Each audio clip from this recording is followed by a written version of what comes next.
Derecho al Día. Derecho al Día. El programa de la Facultad de Derecho de la Universidad de Buenos Aires. Derecho al Día. Derecho al Día. Por Radio UBA. Buenas noches, iniciamos así el programa de la Facultad de Derecho. Mi nombre es Juan Seda y estoy aquí junto a mi compañero, el profesor y doctor Leandro Vergara. ¿Cómo te va, Leandro? ¿Qué tal, Juan? ¿Cómo estás? Muy bien, muy bien. Bueno, y contanos, Juan, ¿qué tenemos para este programa? Hoy tenemos un invitado, un entrevistado. Como todas nuestras emisiones, convocamos a profesores de nuestra casa y hoy trajimos un profesor que ya ha venido como invitado, pero es un gusto volver a convocarlo, un profesor de Derecho Penal. Vamos a poder hablar de temas controversiales porque es una materia siempre abierta a lindos debates, y estamos hablando del profesor Mariano Silvestroni. ¿Cómo te va, Mariano? ¿Qué tal? ¿Cómo te va? ¿Qué tal, Mariano? ¿Qué tal? Bueno, lo que dice Juan es verdad. El tema de que los penalistas introducen en la sociedad temas controvertidos, digamos, basta ver la televisión, escuchar radio para darse cuenta que casi dentro de la abogacía los voceros del derecho parece que fueran los penalistas, o lo son, en los hechos lo son. Y bueno, yo creo que el tema de los medios, los abogados defensores en particular, digamos, ese es un tema muy interesante, especialmente por tu especialidad, que vos te dedicas a esto, tenés un libro escrito sobre los abogados defensores. Entonces yo te quisiera preguntar, así como para introducir, digamos, ¿cuál es el rol, digamos, de un abogado defensor? Pero técnicamente, por supuesto lo vas a explicar porque además sos profesor, pero digamos, ¿cuál es el rol del defensor? Yo diría, me animo a preguntar así, en la sociedad, ¿no? Porque el defensor aparece como el que está defendiendo, pero a la vez aparece como el vocero de la causa, y sabemos que su rol es muy parcial, como de luego. Sí, en primer lugar, respecto de lo que vos decías, en cuanto a que el derecho penal parece ser el que manda en el derecho, ¿no? Y esto tiene que ver con el hecho de que el derecho penal, en realidad, la justicia penal se transforma en la caja de resonancia de todos los conflictos. Hay una percepción general de que todas las cosas deben resolverse pasando por la justicia penal. Tal vez en parte esto sea así por la deficiencia de las otras ramas de la justicia. Uno en materia penal tiene algo que no existe en ninguna otra rama de la justicia, que es la oralidad, los juicios orales. No solo eso, hay superposición de fueros. Yo hoy estaba en una fiscalía contravencional de la ciudad de Buenos Aires, donde la fiscalía funciona muy bien, donde también hay juicios orales y donde la gente va a llevar sus problemas y a quejarse de montones de problemas domésticos que capaz no tendrían que pasar por la justicia penal o la justicia contravencional, pero sin embargo pasan por ahí, porque la gente no tiene a dónde acudir más que ahí. Entonces esto hace que el derecho penal sea la caja de resonancia de todos los conflictos, y que además exista la percepción social de que todos los conflictos, a mi juicio una percepción social equivocada, de que todos los conflictos tienen que resolverse a través de la justicia penal. Esto hace que tengamos los problemas que tenemos, un código penal contradictorio, una inflación penal galopante, esta mediatización que hay de los conflictos, que le hacen mucho daño, no solo al derecho penal, sino al derecho en general y a la vigencia de las garantías constitucionales.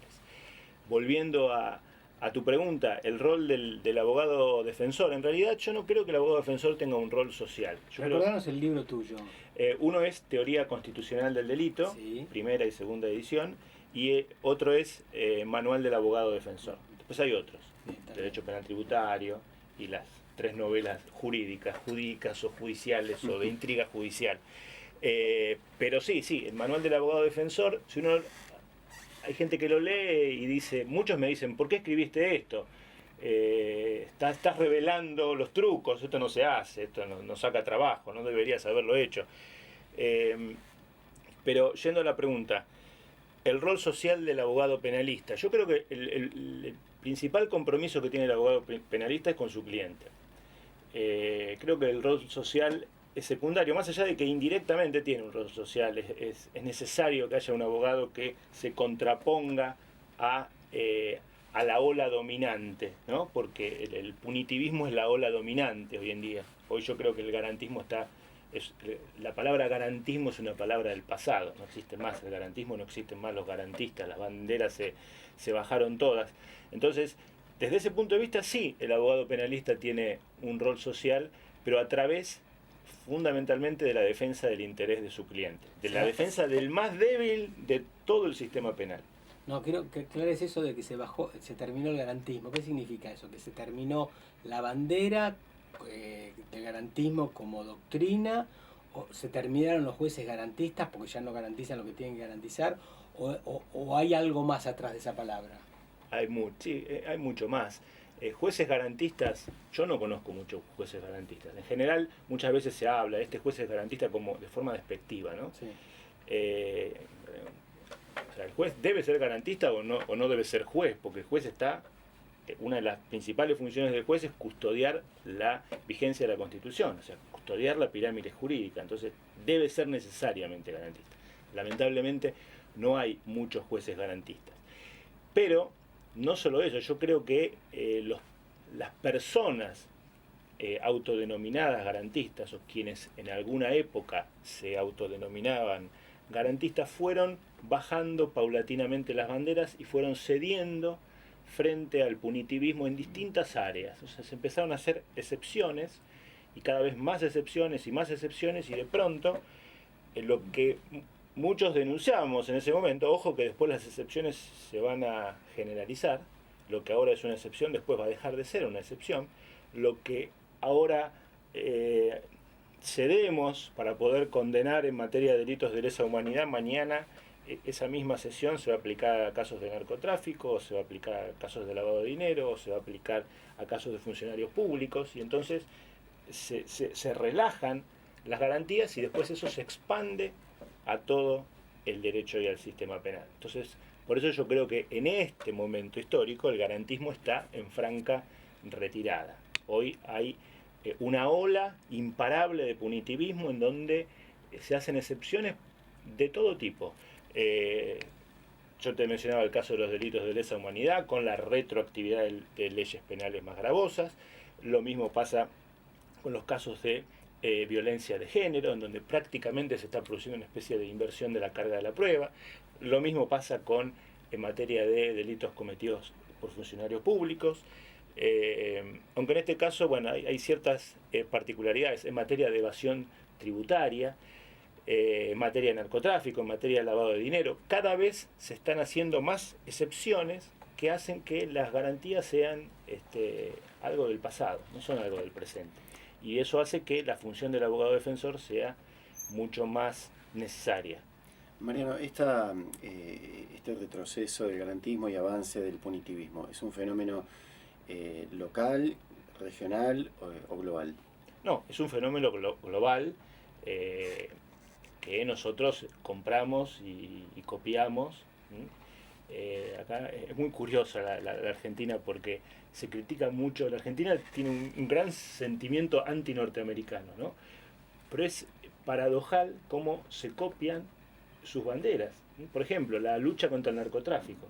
Uno de los mayores errores de la historia, tal vez uno de los mayores errores de la historia de la humanidad, y se copia acríticamente, y se importa acríticamente, y se habla de las muertes que causa el narcotráfico, cuando en realidad las muertes las causa la lucha contra el narcotráfico, no el narcotráfico. O sea, la política de pelea, de guerra contra las drogas, generó una situación de criminalidad y de prácticamente de genocidios, como pasa en México, que no existiría si no se hubiese emprendido esa lucha. Sin embargo, nosotros la copiamos. Aquí tuvimos un profesor destacado, catedrático de la Universidad Nacional Autónoma de México, que él planteaba, ¿te acordás, Leandro? Hace un tiempo, no hace tanto, que él planteaba que para evitar justamente esa guerra, entre comillas, que declaraba el Estado, y para evitar esa cantidad de muertes, la mejor solución sería despenalizar el consumo y la circulación de ese Sí, yo creo que, en mi opinión personal, yo creo que debería despenalizarse todo lo que tenga que ver con el consumo y el tráfico de drogas. Me parece que en el futuro va a terminar pasando lo que pasó en Estados Unidos con la ley seca. O sea, se va a advertir que esto es una locura, que esto está produciendo consecuencias mucho más nocivas que aquellas que se quieren evitar, y que se va a terminar en eso. Lo que pasa es que es muy difícil, hay una cuestión cultural muy fuerte detrás de esto. Claro. Vamos a hacer, si te parece, una pequeña pausa. Estamos hablando con Mariano Silvestroni, profesor adjunto regular de Derecho Penal. La primera pausa del programa y volvemos en un momento. Derecho al Día. 87.9. Derecho al Día. El programa de la Facultad de Derecho de la Universidad de Buenos Aires. Continuamos con el programa de la Facultad de Derecho, hoy con la muy grata presencia de Mariano Silvestroni, profesor adjunto regular de Derecho Penal.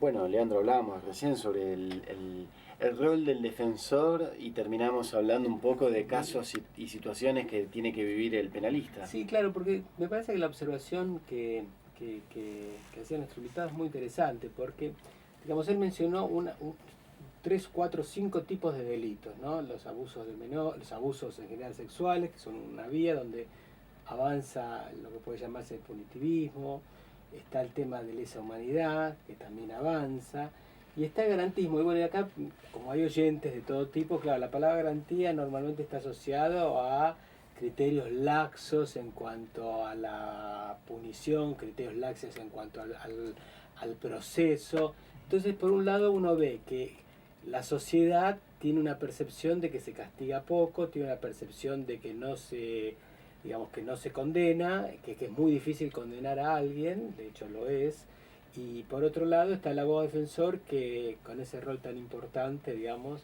tiene que garantizar el proceso. Entonces el abogado defensor dice avanza el punitivismo, y del otro lado lo que podría llamarse la gente, así para decirlo, la ciudadanía, tiene la percepción que es exactamente lo contrario en algunos de estos aspectos, no en todos. En algunos tipos de delitos. Sí, es posible que exista esa percepción. De hecho, bueno, existe esa percepción, pero no es cierto que sea muy difícil condenar a alguien. Las condenas son cosas de todos los días, son la regla. No solo las condenas a través de juicios abreviados, o sea, las condenas sin juicio, ¿no? Son, te diría, la regla. Es muy difícil defenderse. Esta percepción de que los delincuentes entran por una puerta y salen por la otra es equivocada. Yo invitaría a cualquiera que se instale a que vaya a ver, a pasear un día, total, a las fiscalías en la provincia de Buenos Aires o los juzgados de garantías en la provincia de Buenos Aires, y van a ver que la cosa funciona exactamente al revés de cómo se percibe. Y es cierto esto del garantismo, ¿no? Porque acá hay una concepción, a mi juicio, equivocada, como que hay una relación, un dilema entre el garantismo y la seguridad, ¿no? Esta es la percepción, es algo que se le vende a la sociedad. Y en realidad yo creo que no puede haber una cosa sin la otra, no puede haber garantismo sin seguridad ni seguridad sin garantismo. Porque, ¿qué son las garantías? Las garantías son un conjunto de reglas que están establecidas y que las establecemos para resolver los conflictos a partir de esas reglas. Y esas reglas, ¿qué nos dan? Nos dan seguridad. Por ejemplo, la seguridad de que no se va a castigar a un inocente. Por eso existe una regla, principio indubio pro reo. ¿Qué significa? Hay que estar a favor del delincuente. No. Cuando un ciudadano, que todavía no sabemos si es culpable o inocente, se ve atrapado por el sistema penal, van a regir un conjunto de reglas. Entre ellas esta regla, el indubio pro reo, el principio de inocencia, que es una regla que sirve para reducir el error judicial. Porque cuando una persona es condenada injustamente, ¿qué tenemos que decir en ese caso? Eso no es un caso de inseguridad. Imaginemos que a una persona la condenan injustamente porque el sistema de resolución de los conflictos es un sistema que no establece garantías, que no establece reglas de garantía. Entonces aumentamos la posibilidad del error judicial. Cuando aumentamos la posibilidad del error judicial, el propio Estado se transforma en una fuente de inseguridad. Entonces, para que el Estado no sea una fuente de inseguridad, se establecen determinadas reglas, y esas reglas son las garantías. Y no puede haber seguridad si no se respetan esas reglas. No puede haberla. Y ni puede hablarse de un culpable, ni puede hablarse de un delincuente si primero no se respetaron esas reglas. Yo sé que es difícil de entenderlo, pero es muy curioso cuando esa gente que se queja del garantismo de pronto le toca ser imputado en una causa penal. Es muy curioso porque hasta el tipo más facho de todos se transforma en el más garantista. El día que le toca ver lo que es de verdad un proceso penal, ese día es el tipo más garantista. Yo te escucho, Mariano, y se me viene a la mente inevitablemente una maravillosa novela, ¿no? La de Kafka, El proceso, ¿no? Que es un personaje Joseph K, que no sabe ni por qué lo acusan, ni cómo se defiende, ni cómo es el procedimiento, como que le faltan justamente esas garantías, esos principios. Ahora, vos decías que esto no tiene nada que ver con la seguridad, pero ¿por qué las víctimas? ¿Por qué es un tema en el cual las víctimas de cualquier cosa, porque aparece una víctima hasta ahora de hechos, de accidentes de tránsito, enseguida lo primero que hacen es pedir penas, o mayores penas o efectivo cumplimiento? ¿Qué es lo que, qué tiene ese punitivismo que produce tal atracción, tal fascinación? Y me parece que es la reacción más natural. O sea, lo que nosotros denominamos justicia no es más que la administración de la venganza. O sea, aplicar una pena es un acto de venganza. El Estado lo que hace es expropiar el derecho a la venganza que tienen las personas en el estado de naturaleza y aplicar la venganza por sí. Digamos, intermedia la venganza entre la víctima y el victimario. Y es obvio, la reacción más primitiva es esa. Quiero aplicar una pena. Ahora, a veces corresponde aplicar la pena, a veces no corresponde, a veces conviene y a veces no conviene. Y ese es el rol de la justicia. A veces esta idea de que hay que castigar todo es una idea equivocada desde las consecuencias. Un Estado que castiga todos los delitos y que castiga todas las cosas, repito, se vuelve en una fuente de inseguridad. Entonces es muy probable que todos los que reclaman la aplicación de penas no estén de acuerdo con ese resultado final, en donde el Estado mismo se transforma en una fuente de inseguridad.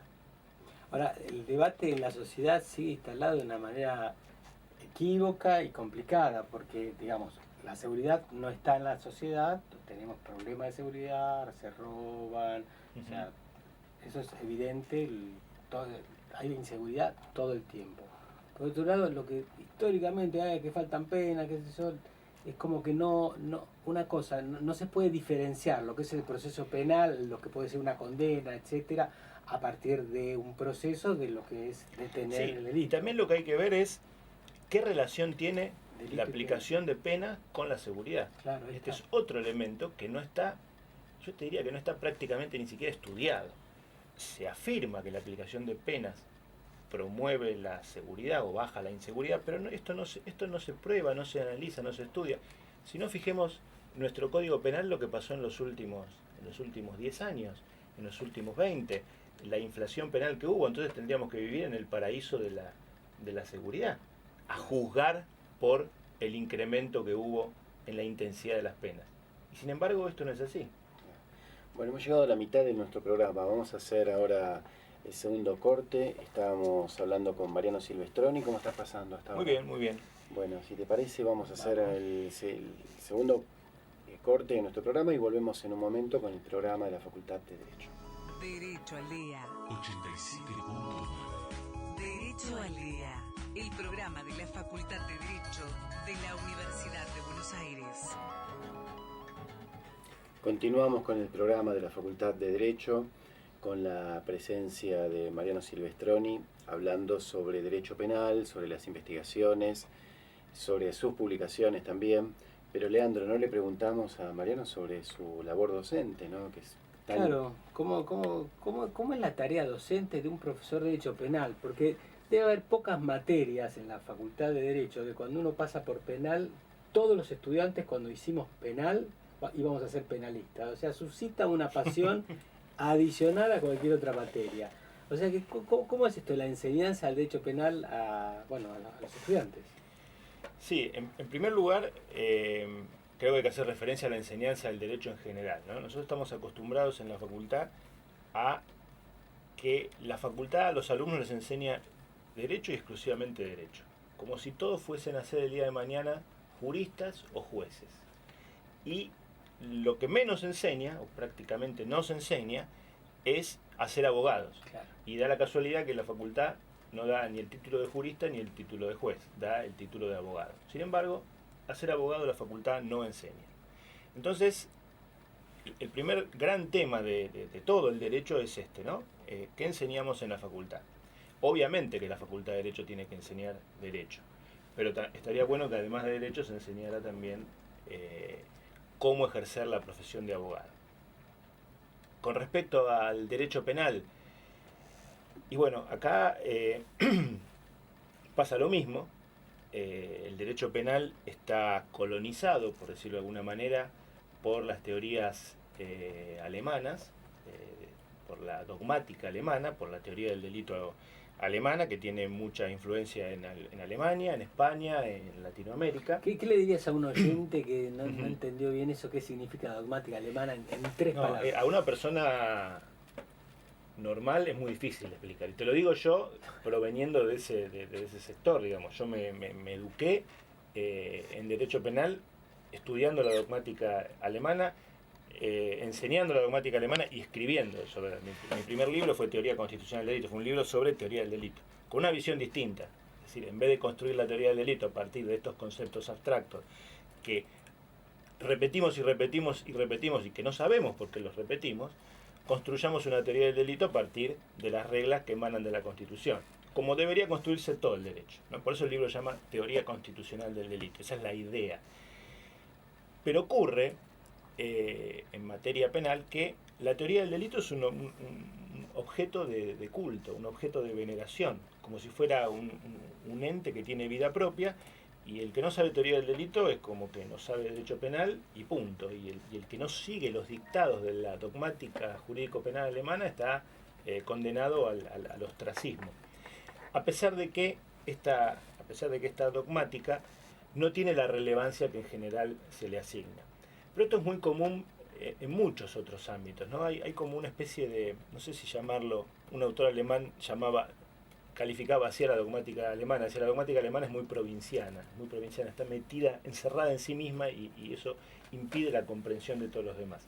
Y yo diría que la enseñanza del derecho penal es muy provinciana, desde el punto de vista de que estamos muy acostumbrados a que cada uno enseña su sector del derecho con independencia de lo que es el derecho en general. Entonces de pronto una persona escribe y estudia el derecho penal tributario, pero se olvida de que ese derecho penal tributario está inserto en un conjunto de otras leyes penales, está relacionado con otras leyes penales, y a su vez todas esas leyes están relacionadas con todo el derecho, que a su vez está relacionado con la Constitución, por supuesto. Entonces es como que está compartimentada la enseñanza del derecho sin tener en cuenta su inserción en todo el ordenamiento jurídico. Hace poco, en el año 2012, escribimos un libro con Julio Virgolini que se llama Derecho Penal Tributario. Es una crítica constitucional a la ley penal tributaria.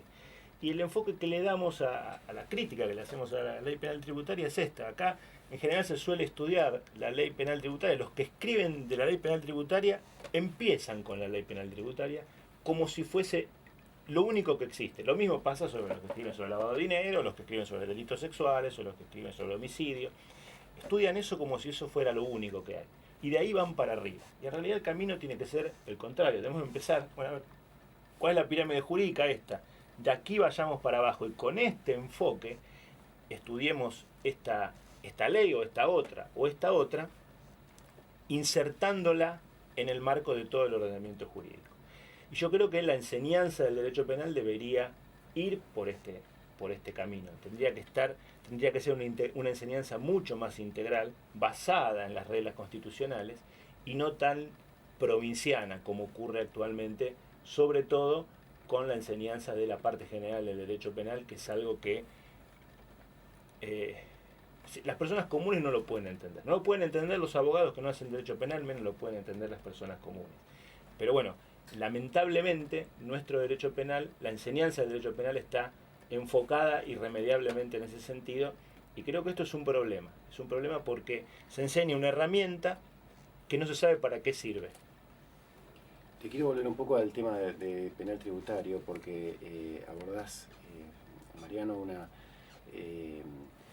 no sé si una disciplina, pero un área donde confluyen conocimientos que vienen de distintas disciplinas. Porque por un lado estábamos hablando del derecho penal y de las garantías y del proceso, pero por otro lado me imagino que tenés que tener algún conocimiento sobre derecho tributario, sobre las cuentas. Sí, mirá, yo estoy convencido que la mejor forma de entender y aplicar el derecho penal tributario es sabiendo muy poco de derecho tributario. Vos hablas con un contador y un contador te dice, bueno, si las cuentas dan así, hay evasión. Esto que es así de burdo, como yo te lo estoy diciendo, es lo que intenta hacer la FIP en los procesos penales, por ejemplo, ¿no? Es un contador diciendo, si la cuenta me da de esta forma, es evasión. No, el delito de evasión es otra cosa, porque el delito es otra cosa. El delito no es un asiento, no es un asiento del debe o el haber, no es una cuenta, el delito es otra cosa. Entonces, si hay un delito tributario, lo primero es un delito. Sí, es tributario, bueno, pero hay delitos que se refieren al derecho tributario, otro al derecho de las sociedades, otro que se refieren a cuestiones médicas, pero es un delito, tienen en común que es un delito y tienen que tener todas las características del delito. Justamente, el problema que se presenta es cuando queremos construir tipos penales a partir de esta bueno, quiero construir tipos penales vinculados con la ley penal tributaria, llamemos a los contadores y hagamos una cosa, mira, todo lo que perjudica a las arcas públicas, que sea delito. Esta es la idea. Es la idea equivocada, que después se replica en todos los restantes ámbitos. Claro. Y la función del que hace derecho penal es decir, no, momento, el derecho penal es otra cosa. Es complejo, pero hagamos la última pausa, ¿les parece? Vamos. Y ya volvemos, estamos hablando con Mariano Silvestroni para entrar en el último bloque del programa de la Facultad de Derecho. Derecho al Día. 87.9. Derecho al Día. El programa de la Facultad de Derecho de la Universidad de Buenos Aires. Bueno, ingresamos al último bloque del programa de la Facultad de Derecho. Leandro, estamos escuchando un penalista con... No, un penalista que combina, digamos, distintas artes. De un lado es un abogado defensor que tiene escrito un manual del defensor, que es un protocolo, digamos, es más que un protocolo, es un verdadero curso de enseñanza de cómo defender.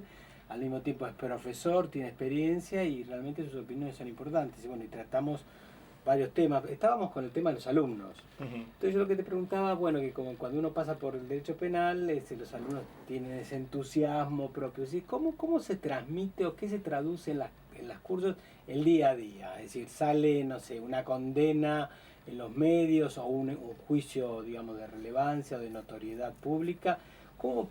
¿Qué pasa en las clases?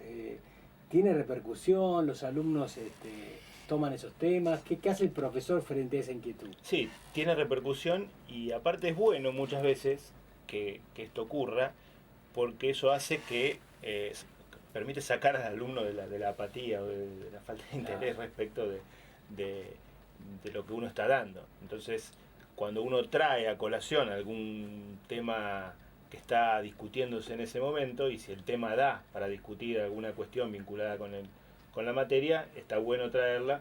Es más, muchas veces lo que hacemos en el aula es ir estudiando los temas a partir, siempre usamos la resolución de casos, porque hay casos de laboratorio por todos lados para discutir, pero a veces está bueno utilizar los casos de la realidad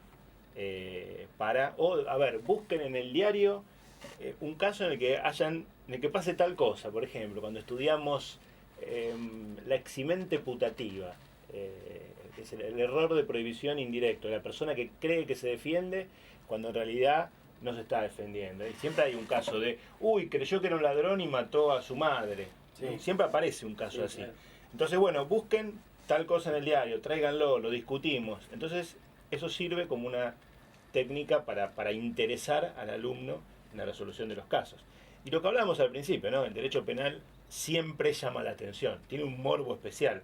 Entonces hace que la gente siempre se interese por el derecho penal y los alumnos también se interesan.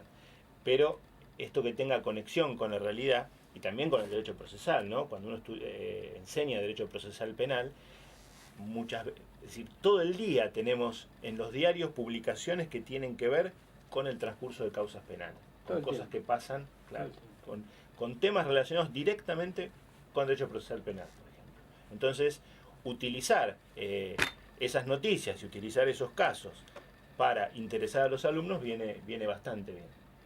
Tenemos que tener, a tu entender, Mariano, los abogados o los alumnos, tenemos que tener opinión tomada en los casos cuando sale alguna novedad, una noticia que, no sé, lo atacó a alguien y que lo quería lo quería golpear y se defendió matándolo con un disparo. Mira, en general respecto a los casos que salen publicados, un buen abogado no debería tener nunca opinión tomada porque todos sabemos que una cosa es lo que se publica y otra cosa es lo que hay en el expediente. En general, las cosas, esas dos cosas nunca coinciden, en general.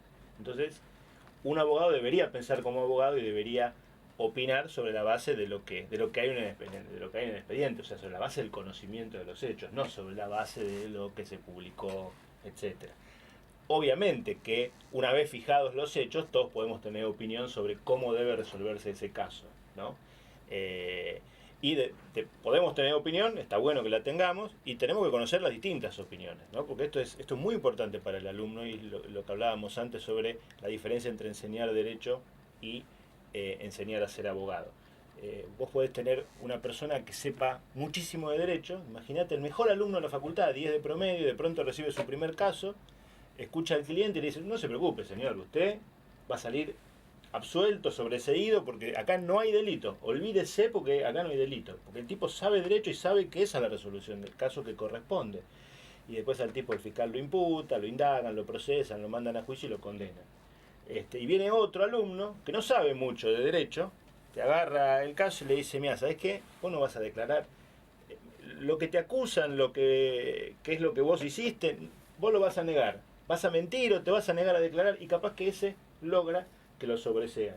El otro fue con la verdad y sabiendo derecho y lo condenaron. Y el otro fue con la mentira o buscando un atajo y ejerció bien su labor de abogado defensor, porque saber derecho no equivale a saber ser un abogado defensor. Una pregunta también vulgar, pero digamos que el público se pregunta, ¿cuánto hay de un caso en el que un buen abogado juega un rol determinante? Es decir, que el buen abogado consigue una absolución que otro abogado puede no conseguirla. Mira, en los juicios orales eso es hay muy pocos casos en los que pase eso, en los juicios orales, porque las causas en general llegan a los juicios orales ya resueltas de antemano. O sea, ya la sentencia ya está dictada antes de empezar el juicio oral. El juicio oral en general es una pantomima, es una ficción. Los casos están definidos de antemano, salvo excepciones. Con el juicio por jurado te diría que es distinto. Si vos ves las estadísticas que el juicio por jurado que se está aplicando ahora en la provincia de Buenos Aires, hay muchas más absoluciones de las que habría si esos casos hubiesen sido resueltos por jueces técnicos. O sea, lo que hablábamos antes, sí, la opinión que la gente tiene sobre el garantismo, etcétera, cuando le das a decidir a la gente es mucho más garantista que los jueces. Entonces ahí sí yo te diría, depende más la habilidad que tenga el abogado, ¿no? En un juicio oral por jurados que en un juicio oral con jueces profesionales que ya tomaron la decisión de antemano, que están ahí para convalidar lo que es muy habitual la afirmación de que fulano de tal tiene un equipo de abogados carísimos que consiguen dilatar los procesos. Por eso te digo, una cosa es el juicio oral. Sí, el abogado, que vos me digas la habilidad del abogado durante el proceso, sí, para lograr un sobreseimiento, para evitar que la causa llegue a juicio oral, sí, obviamente, ahí sí, la habilidad del abogado es muy importante. De todos modos, esto que vos decís es un mito, esto de que un equipo de abogados, hay muchos fiscales que se quejan, no, porque estos funcionarios públicos que se dan el lujo de contratar a los estudios más caros, esto es una mentira absoluta.